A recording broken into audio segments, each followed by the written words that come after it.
My sister demanded I babysit her kids at midnight because she was already on the way and my mother had given her my spare key. Instead of arguing, I disabled my smart locks, called security, and boarded a plane to Tokyo, leaving them stranded outside. This is where the story truly begins, and you won't want to miss what happens. Make sure you're subscribed to see it through to the end. We're always curious. Where in the world are you all watching from today? Let us know in the comments. I was staring at the ceiling, counting the revolutions of the fan blades, trying to convince my heart to stop hammering against my ribs. It was 11:45 p.m. on a Tuesday, and I had been home from the hospital for exactly 4 hours. The doctors called it severe exhaustion exacerbated by stress, but I knew it simply as the moment my body finally decided to pull the emergency brake. I had spent the last 6 weeks managing a PR nightmare for a tech conglomerate that had accidentally leaked the data of 3 million users. I hadn't slept more than 4 hours a night in a month. My apartment, usually my sanctuary, felt cold. I was curled up on the sofa under a weighted blanket, a cup of lukewarm chamomile tea resting on the coaster beside me. My phone was on the coffee table, face down. I had promised myself I wouldn't look at it. I was on strict orders to disconnect. No emails, no crises, no noise. Then the vibration started. It wasn't a call. It was a rapid-fire succession of texts that buzzed against the glass surface of the table like an angry hornet. BZZT, BZZT, BZZT. I groaned, rolling onto my side. My limbs felt heavy, like they were filled with wet sand. I ignored it for a moment, hoping it was just a group chat notification or a wrong number. But then the buzzing stopped, and the silence that followed felt heavy, pregnant with an expectation I didn't want to meet. I reached out, my hand trembling slightly, a lingering tremor from the fatigue, and flipped the phone over. The screen illuminated the dark living room, blinding me for a second. Notification: 3 new messages from Sarah. My stomach dropped. Seeing my sister's name never brought a sense of warmth or familial connection. It brought a distinct, conditioned response of anxiety. It was the Pavlovian bell for Margaret, fix this. I unlocked the phone and opened the thread. 11:47 p.m. Sarah. Hey, don't be mad lol. 11:47 p.m. Sarah. Greg and I got a last-minute invite to a weekend retreat in Cabo. Flight leaves at 6 a.m. We're already in the Uber. 11:48 p.m. Sarah. You're closer to the airport, so you're watching the kids. We're already on the way. Mom has your spare key. She gave it to me yesterday. Be there in 20. Thanks, sis. Zoxa. I read the messages twice, then a third time. My brain, usually sharp enough to dismantle corporate scandals and navigate legal minefields, stalled. It wasn't just the audacity of dropping 3 children under the age of 10 off at my apartment at midnight on a Tuesday. It wasn't even the fact that she knew I had just been discharged from the hospital. Paige, our mother, had definitely told her. It was the line about the key. Mom has your spare key. I sat up, the weighted blanket sliding off my shoulders. The air in the room seemed to vanish. I had given that key to our mother, Paige, 3 years ago for emergencies only. Fire, flood, should I be found unconscious? It was a sacred trust, a physical symbol of the boundary I had tried to maintain between my high-pressure professional life and the chaos of my family. And Paige had given it to Sarah, so she could go on a vacation. I looked at the timestamp, be there in 20, that was 3 minutes ago. They were 17 minutes away. I didn't feel anger, not yet. That would come later, burning and bright. In that moment, sitting in the dark with my tea cold and my body aching, I felt a profound, hollow realization. They didn't see me as a person. They didn't see me as a sister or a daughter. I was an appliance. I was a storage unit with a credit card. I was the path of least resistance. But looking at that glowing screen, realizing they were coming to invade the one place where I was supposed to be safe, I knew something had shifted. The betrayal was worse than the diagnosis itself. My first instinct, the one conditioned by 3 decades of guilt trips and emotional manipulation, was to get up. I actually put one foot on the floor. I thought about the guest room sheets. I thought about whether I had milk in the fridge for the kids. I thought about how I would manage 3 energetic children while suffering from vertigo and exhaustion. "Stop," I whispered to the empty room. I pulled my foot back onto the sofa. The silence of the apartment was no longer peaceful. It was fragile. It was about to be shattered by Sarah's chaos, by the shrieks of my nieces and nephew, by Sarah's breezy dismissal of my boundaries.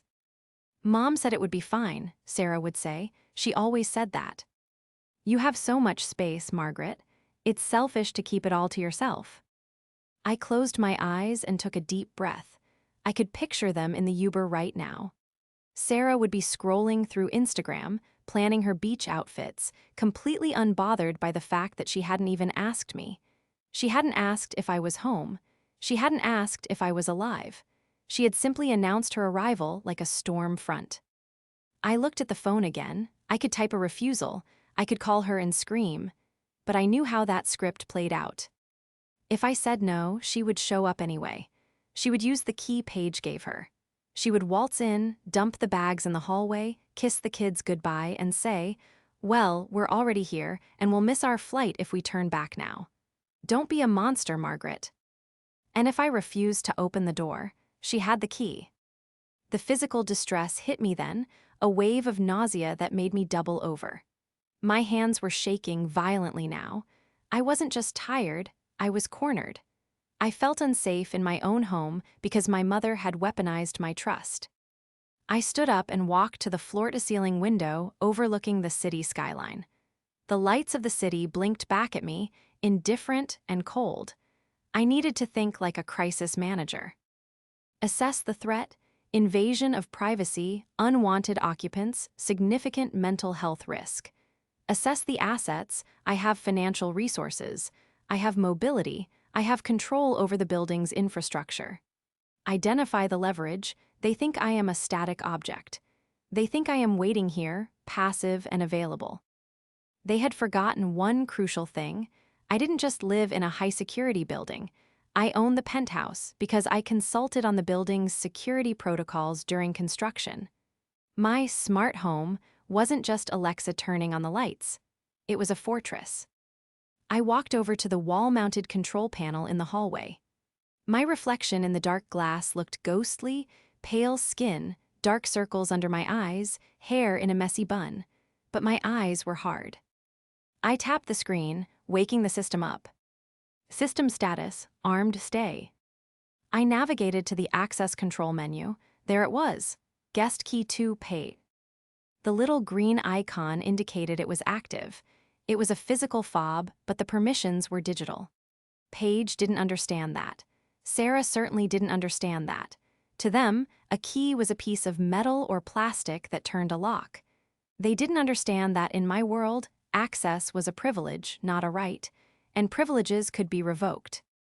I hovered my finger over the Revoke Access button. A memory flashed in my mind. Christmas, 2 years ago, I had hosted. Sarah had arrived 3 hours late, drunk, and had let her son draw on my white leather armchair with a permanent marker. When I got upset, Paige had told me, "It's just a chair, Margaret. You can buy a new one. Don't ruin the holiday with your materialism." Materialism. I paid for Paige's condo. I paid for the kids' private school tuition because Sarah and her husband, Greg, couldn't make it work despite Greg driving a leased Porsche. I pressed the button. Access revoked, key fob deactivated. I didn't stop there. I went to the main keypad settings. Code: 1985, Sarah's birthday. I had set it years ago for emergencies. I deleted it. The apartment was now a vault. No one was getting in unless I buzzed them in. But that wasn't enough. If I stayed here, they would pound on the door. They would cause a scene in the lobby. They would scream until the neighbors called the police, and then they would play the victim. I couldn't handle the noise. I needed silence. I opened the airline app on my phone. Departures. I didn't care where, I just needed a way. Tokyo Haneda Airport, a flight leaving in 3 hours, first class, seat 1A. I booked it. The confirmation email arrived with a cheerful ding that sounded like the starting gun of a race. I moved to the bedroom.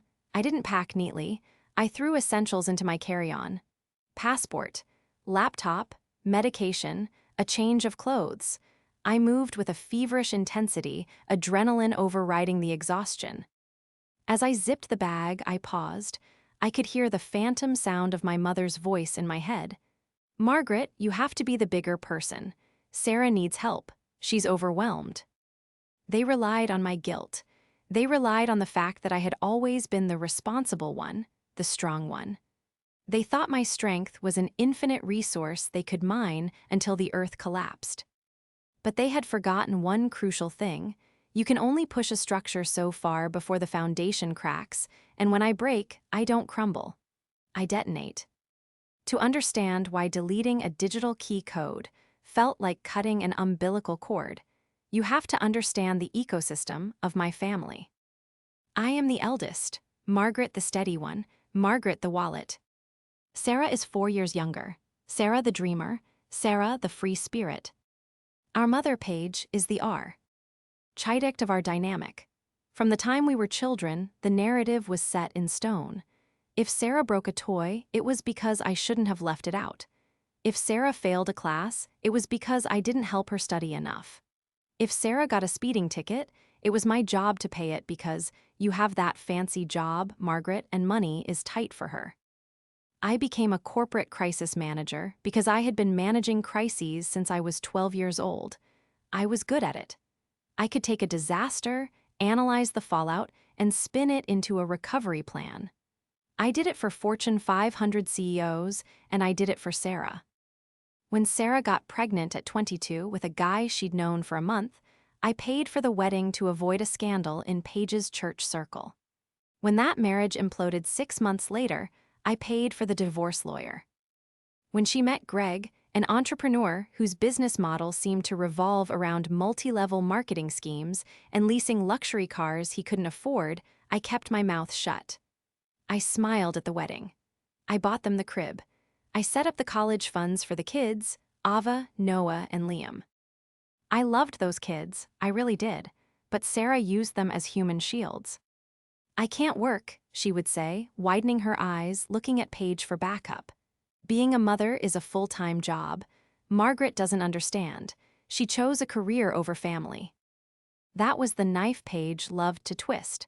Margaret chose a career. As if my career wasn't the only thing keeping the roof over Paige's head. I paid the HOA fees on Paige's condo. I paid for her supplemental health insurance. I sent them on vacations to relax. But lately, the demands had shifted from requests to expectations, and then to mandates. Sarah had started calling herself an influencer. She posted heavily curated photos of her chaotic but blessed life. But the chaos was real, and the blessings were funded by me. She would post a picture of a new designer bag with the caption #treat yourself, failing to mention that the bag was a birthday gift from me that she had demanded. Greg was no better. He was currently in between ventures, which meant he spent his days playing golf and his nights complaining that the world didn't recognize his genius. The antagonist in my life wasn't a villain in a black cape. It was a woman in Lululemon leggings with a Starbucks cup, holding a smartphone, convinced that the world owed her a living because she was trying her best. Sarah was 34 years old, but in her mind, she was permanently 16. She believed that rules were for other people. She believed that no was just a suggestion. And she believed, with absolute certainty, that my apartment was her backup house. She had made comments before. "It's ridiculous that you live alone in 3,000 square feet," she had said last Thanksgiving, looking around my living room with greedy eyes. "The kids are crammed into 2 bedrooms at our place. You should really let us stay here on weekends. It takes a village, right?" "It's my home, Sarah," I had said gently. "It's a waste," she had snapped. And then there was Paige. My mother, the enabler. Paige, who looked at Sarah's chaotic life and saw a victim, and looked at my ordered, successful life and saw a resource to be harvested. "You have so much, Margaret," Paige told me when I was in the hospital last week. She had visited once, for 20 minutes, and spent the entire time complaining that Sarah's washing machine had broken. It wouldn't hurt you to help your sister out. She's so stressed. I'm in the cardiac unit, Mom, I had reminded her. Stress is silent, Paige had said, waving her hand dismissively. Sarah is dealing with 3 kids, that's real stress. That was the dynamic. I was the bank, and they were the customers who wanted to speak to the manager. But tonight, the bank was closed. I zipped my suitcase and grabbed my trench coat. I checked the time. 12:02 a.m. They were 2 minutes away. I grabbed my phone. I needed to make one call before I left the unit. Not to Sarah, not to Paige. I dialed the building's concierge desk. The night manager, a former military man named Henry, picked up on the first ring. Front desk, Henry speaking.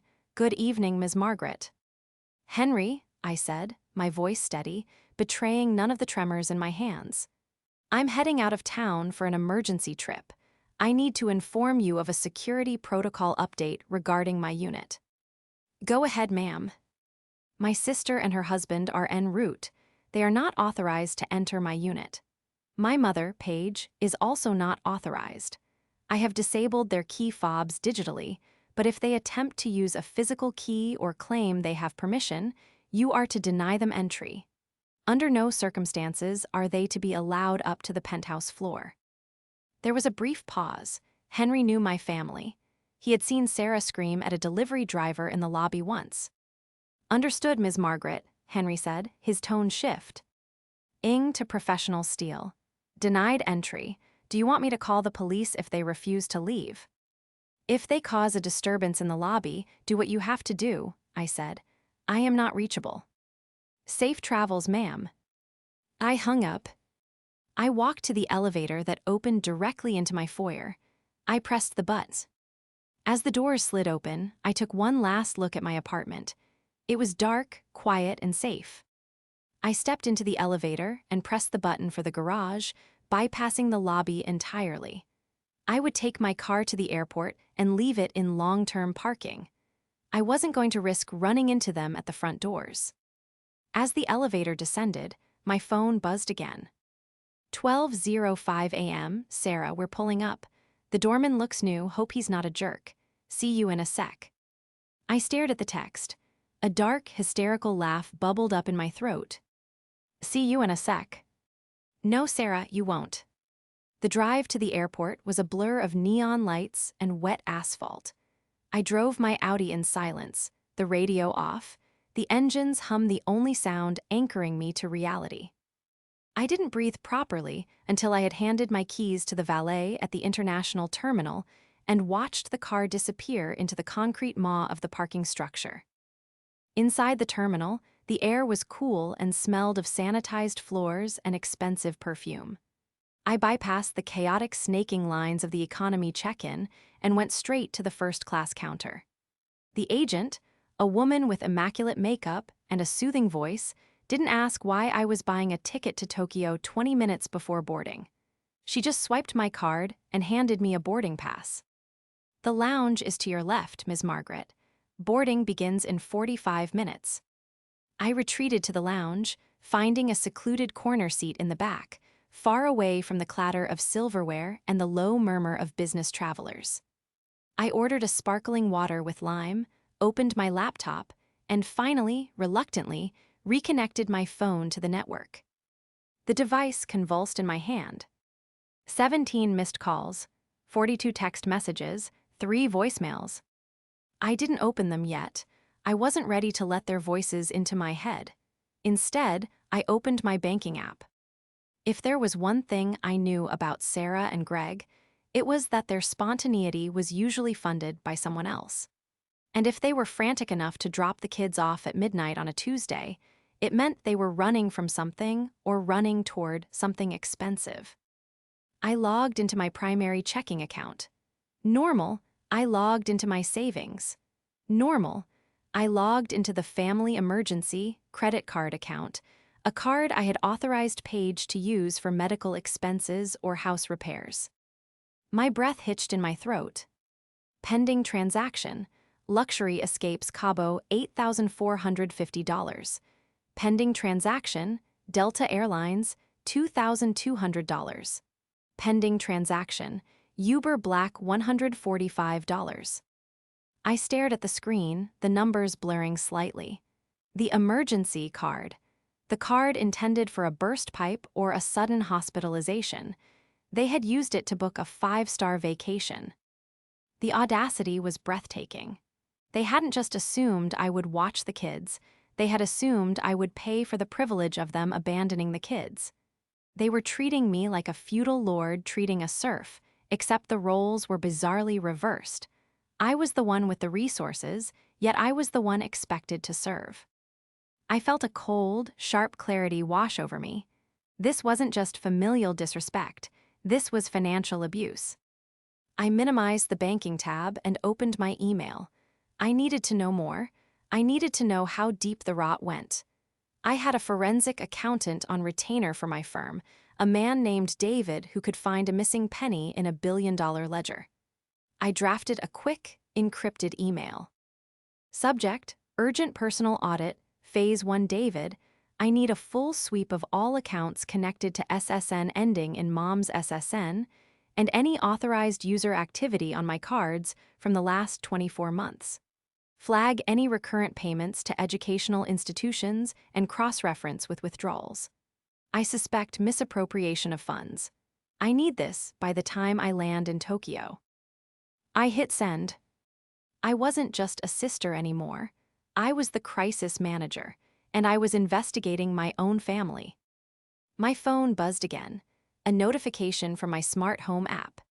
Front door camera, motion detected, intercom activation. I put in my earbuds and tapped the notification. The video feed loaded. There they were. Sarah, looking frantic in a designer tracksuit, holding a Louis Vuitton duffel bag. Greg, pacing behind her, looking at his watch. The 3 kids, Ava, Noah, and Liam, sitting on their suitcases in the hallway, looking tired and confused. I watched, silent and invisible, from 5 miles away. Sarah was pounding on my door. I could hear her voice through the app, tinny and distorted. Margaret, open the door. The code isn't working. Mom said you were home. She punched the keypad again. Beep, beep, beep, E. Ah, roar. What the hell? She shrieked. She turned to Greg. Call Mom. Ask her if she gave us the right code. I did call her, Greg snapped, his voice tight. She said it's the birthday. It's not working. Margaret, Sarah yelled again, kicking the bottom of the door. Stop playing games. We're going to miss our flight. I watched my niece, Ava, who was 8 years old. She looked up at her mother, her eyes wide. Mommy, is Auntie Margaret sleeping? Auntie Margaret is being a bitch, Sarah spat out, not even lowering her voice for her daughter. That was it. That was the turning point. I closed the video feed. I didn't feel guilt anymore. I felt like a surgeon preparing to cut out a tumor. I opened the credit card portal again. Status, active. I clicked the report lost stolen button. Reason, unauthorized use. Action, freeze card immediately. I confirmed it. Then I opened the text thread with Sarah. I didn't call. I didn't want to hear her voice. I didn't want to give her the satisfaction of interrupting me. I wanted my words to be written, permanent, and undeniable. I typed slowly, my thumbs hovering over the glass screen. Me, the code isn't working because I deleted it. The key Mom gave you has been deactivated. I am not home, and I will not be home for the foreseeable future. I watched the receipt appear instantly. 3 seconds later, the incoming call screen took over my phone. Sarah. I declined it. Another text appeared immediately. Sarah, what? Are you serious? We are standing in your hallway. The kids are tired. We have a flight in 3 hours. Open the door right now, or I swear to God, Margaret. Sarah, you can't do this. Mom said it was fine. Where are you? I took a sip of my sparkling water. The carbonation burned pleasantly in my throat. Me, I am at the airport, Sarah. I'm leaving the country. You need to make other arrangements. Sarah, you're lying. You just got out of the hospital. You're in there. Stop being dramatic and open the door. We have a non-refundable reservation. Me, speaking of reservations, I just got the alert for the $8,450 charge to the emergency card. I'm confused. I thought you guys were struggling. I thought you couldn't afford rent next month. The typing bubble appeared, then disappeared, then appeared again. She was panicking. She realized I knew, but instead of apologizing, she did exactly what a narcissist does when cornered. She attacked. Sarah, we deserved a break. You have no idea how hard it is raising 3 kids. You have millions sitting in the bank doing nothing. Mom said use the card if we needed it. This is a mental health emergency. Me, a luxury villa in Cabo is not a mental health emergency. It's theft. I just canceled the card. The charge will be declined. If you get on that plane, you won't be able to pay for the hotel when you arrive. And since I've flagged it as fraud, the airline might cancel your tickets before you even board. I could practically feel the explosion happening in my hallway. My phone lit up with a new name, Mom. I stared at it. Paige, the woman who taught me to tie my shoes and then taught me that my worth was measured by how much I could give. I answered. Margaret. Her voice was shrill, trembling with that specific tone she used to induce guilt, a mix of weeping and accusation. Hello, Mother. Margaret, what have you done? Sarah is hysterical. She says you lock them out. The children are crying in the hallway. How could you be so cruel? I'm cruel, I asked, my voice calm, almost conversational. Mom, you gave them my key. You gave them a key intended for my emergencies so they could go on a vacation I didn't agree to watch their kids for.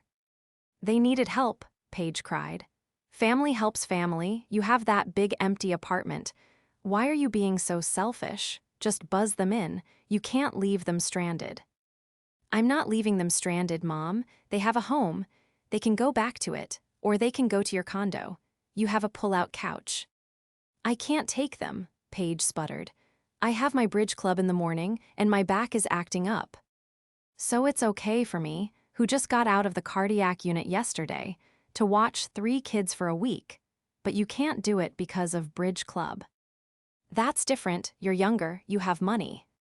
Not anymore, I said, dropping the first bombshell. I'm freezing everything, Mom. The supplemental card you gave Sarah? Canceled. The allowance I send you for the HOA fees? Paused until I figure out why you authorized an $8,000 vacation on my dime. There was a stunned silence on the other end. You wouldn't. I'm boarding a plane to Tokyo, Mom.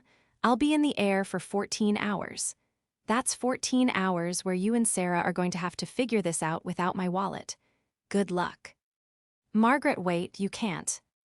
I hung up. I blocked Paige's number. I blocked Sarah's number. I blocked Greg's number. At back in the chair. My hands were shaking again, but this time, it wasn't from weakness. It was from the adrenaline of finally, after 38 years, dropping the rope. I wasn't playing tug-of-war anymore. I had let go, and they were tumbling backward into the mud of their own making. The lounge attendant approached me. Ms. Margaret, they are ready to board you now. I stood up, picked up my bag, and walked toward the gate. I felt lighter. The cabin of the plane was a cocoon of luxury. I sank into the wide leather seat, accepted a glass of champagne, and watched the tarmac fall away as we lifted into the night sky. The city below was a grid of golden lights, shrinking with every second. Somewhere in that grid, in a hallway I owned, my sister was likely screaming at a door that would never open. Once we reached cruising altitude, I connected to the in-flight Wi-Fi. It was slow, but it was enough. I had 14 hours to build my case. The email from David, my accountant, had already arrived. He was efficient. Subject, preliminary findings, high priority Margaret. I pulled the logs as requested. You need to see this immediately. It's not just the Cabo charge. I'm seeing a pattern of withdrawals from the education trust you set up for the children. I felt a cold pit open in my stomach. The education trust. I had set up that account 5 years ago. It was untouchable, or so I thought. I deposited $30,000 a year to cover the private school tuition for Ava, Noah, and Liam. The arrangement was simple. I deposited the money into a joint account with Sarah, and she wrote the check to the school. It was designed to give her dignity, to make her feel like she was part of the process. I opened the attachment David had sent, a spreadsheet with red highlights. September 1st, withdrawal $12,500, transfer to Greg Consulting LLC. January 5th, withdrawal $12,500, transfer to Greg Consulting LLC. I scrolled down. For the last 2 years, the tuition money hadn't gone to the school. It had gone to Greg's shell company. But if they weren't paying the school, where were the kids going? I opened a new tab and searched for the private school's directory. I had a login as a donor. I typed in the credentials. Student search, Ava Miller. Status, withdrawn financial. Date, February 2024. My hand flew to my mouth. They had pulled the kids out of private school over a year ago. I searched for the other two, same result, withdrawn.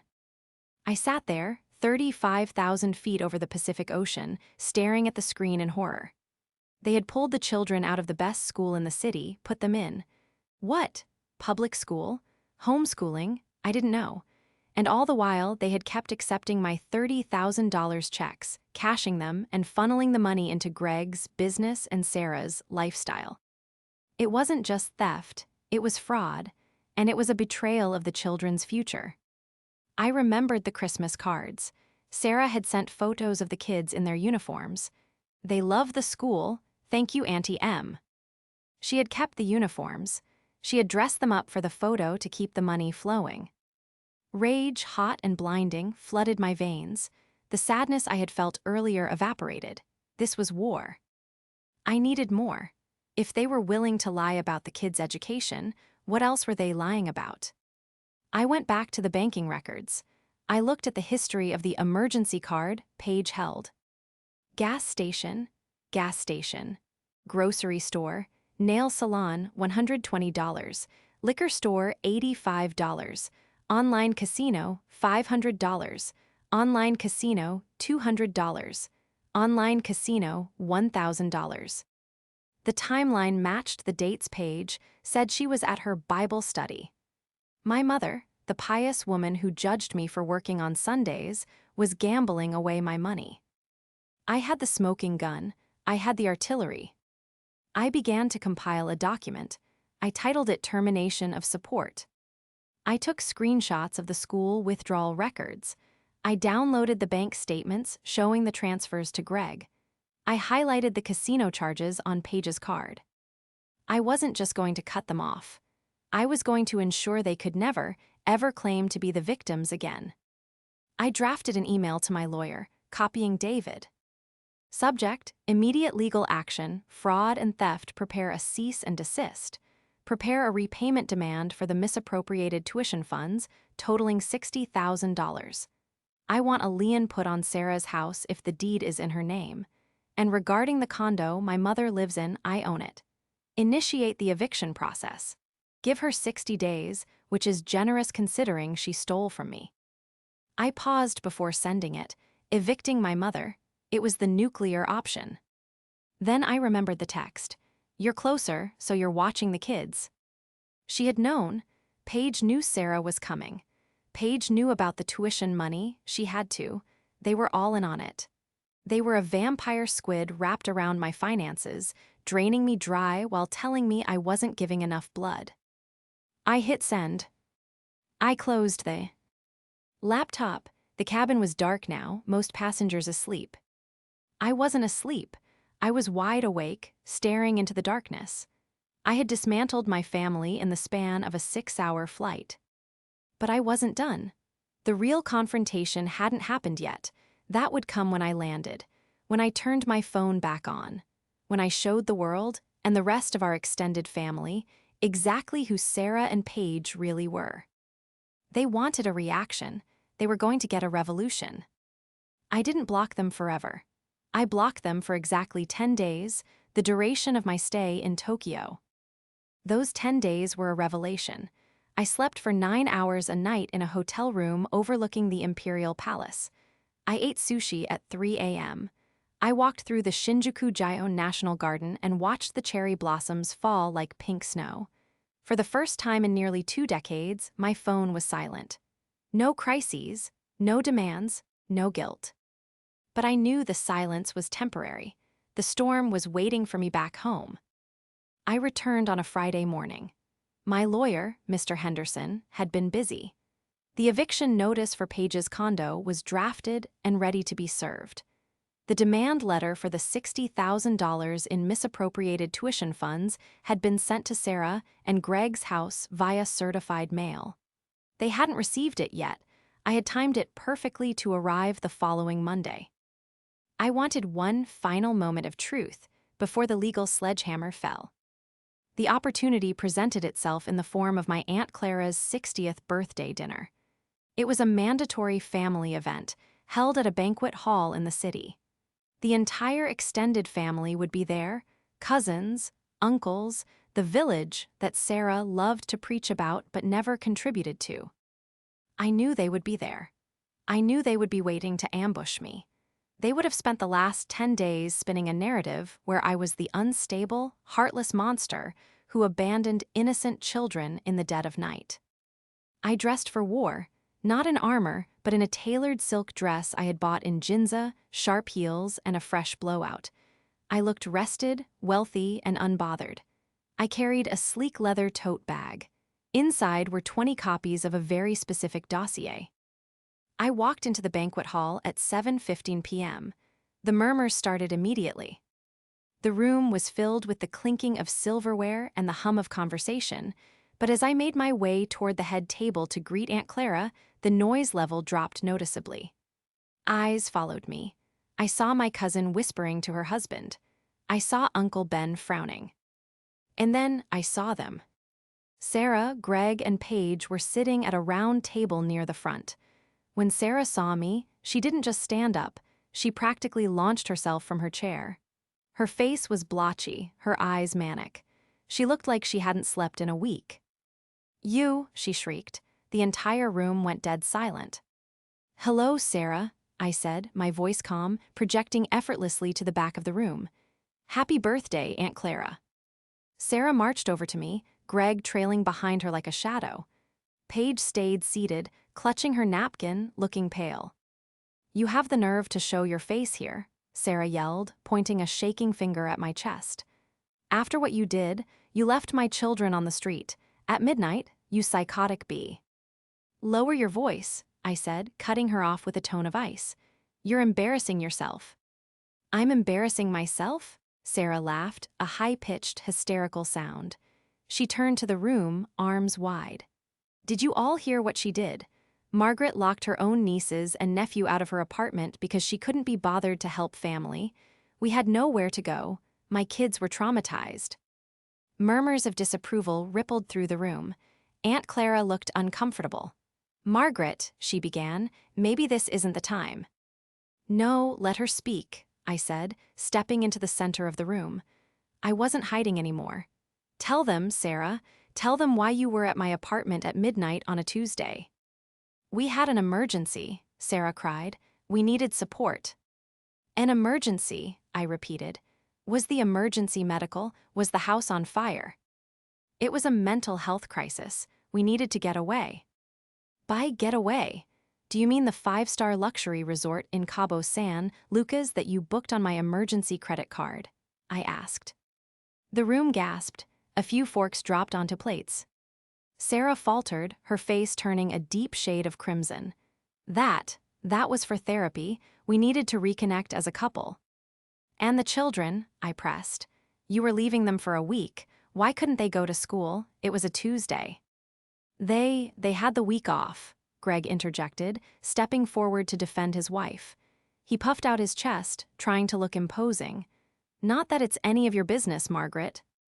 "Actually, Greg, it is my business," I said. I reached into my tote bag. "Because I pay for their school, or at least I thought I did." I pulled out the stack of dossiers. I walked over to Aunt Clara and placed one on the table in front of her. I handed one to Uncle Ben. I placed a few more on the tables nearby. "What is this?" Greg demanded, his voice cracking. "That," I said, turning to face the room, "is a record of the last 2 years of tuition payments. $30,000 a year, deposited into a joint account for Ava, Noah, and Liam's private education." I watched Aunt Clara open the folder. Her eyes widened. "And right behind that," I continued, pointing to the document, "is the official letter from the school registrar confirming that the children were withdrawn due to financial hardship 18 months ago." The silence in the room was absolute. It was heavy, suffocating. 18 months, I said, locking eyes with Sarah. "You pulled them out. You put them in the free public school district, which is fine, there's nothing wrong with public school, but you kept taking the money. You kept sending me photos of them in their old uniforms on the first day of school. You staged photos to steal $60,000 from me." "That's a lie," Sarah screamed, but the fight was draining out of her. She looked around the room, seeing the expressions of the family shifting from judgment of me to horror at her. "The bank records are on page 3, I said ruthlessly.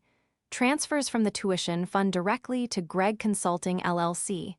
And from there, lease payments on a Porsche, designer handbags, vacations." "Margaret, stop," Paige whimpered from the table. She finally stood up, looking frail and old. "Please, don't do this to your sister. Family matters should stay private." I turned on my mother. The final seal broke.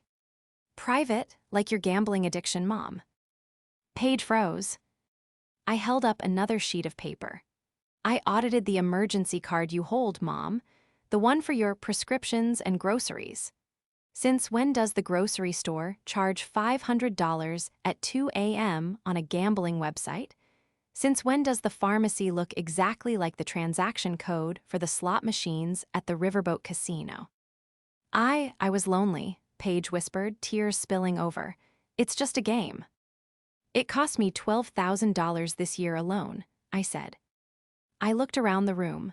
My family, aunts, uncles, cousins were staring at the documents, then at Sarah and Paige with expressions of pure shock. The golden child and the saintly mother had been unmasked. They weren't victims. They were grifters. "I didn't abandon anyone," I said, my voice steady and clear. "I stopped being the victim. I stopped funding the lie." Sarah was sobbing now, loud, ugly tears. Greg was furiously typing on his phone, likely realizing the legal tsunami that was coming. "You're ruining us," Sarah wailed. "You're ruining your family." "No, Sarah," I said, picking up my bag. "I'm just asking for a refund." I turned to Aunt Clara, who was looking at me with a newfound respect, or perhaps fear. "Happy birthday, Aunt Clara. The gift is on the back table. I'm afraid I can't stay for cake." I walked out. I didn't look back. I heard Sarah screaming my name as I exited the hall, but for the first time in my life, her voice didn't make me stop. It sounded like a ghost, fading into the background of a life I had already left behind.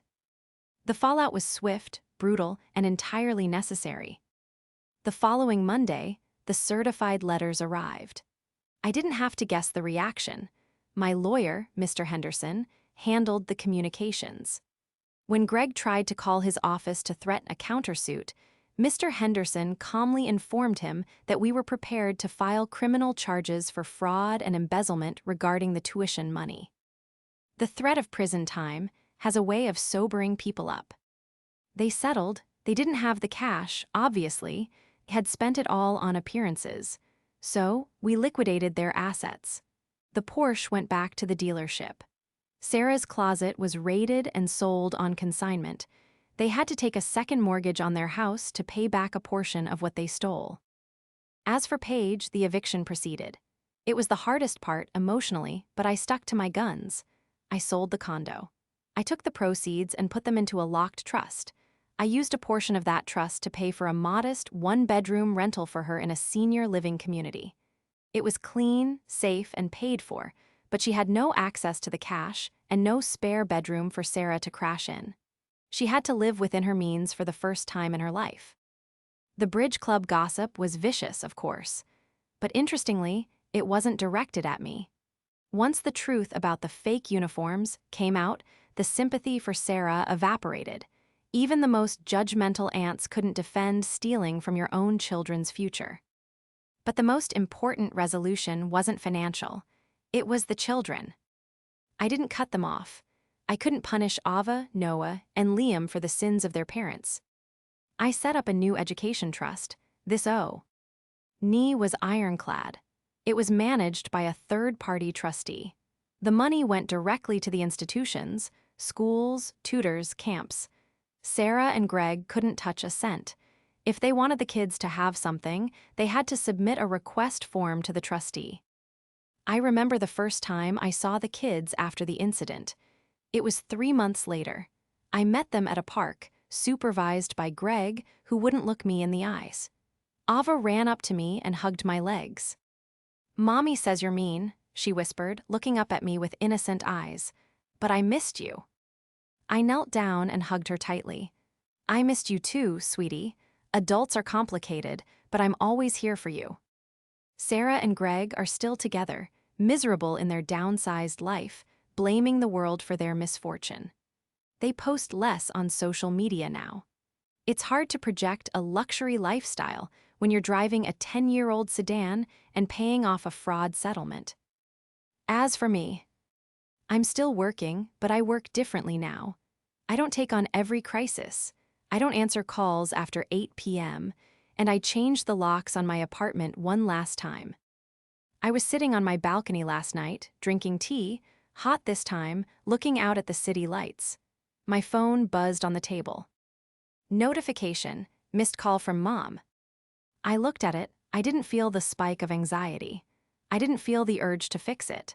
I just took a sip of my tea, watched the steam rise into the cool night air, and let it go to voicemail. I finally realized that you can't save people who are determined to drown, especially when they're trying to use you as a life raft. I had cut the anchor. And for the first time, I was floating.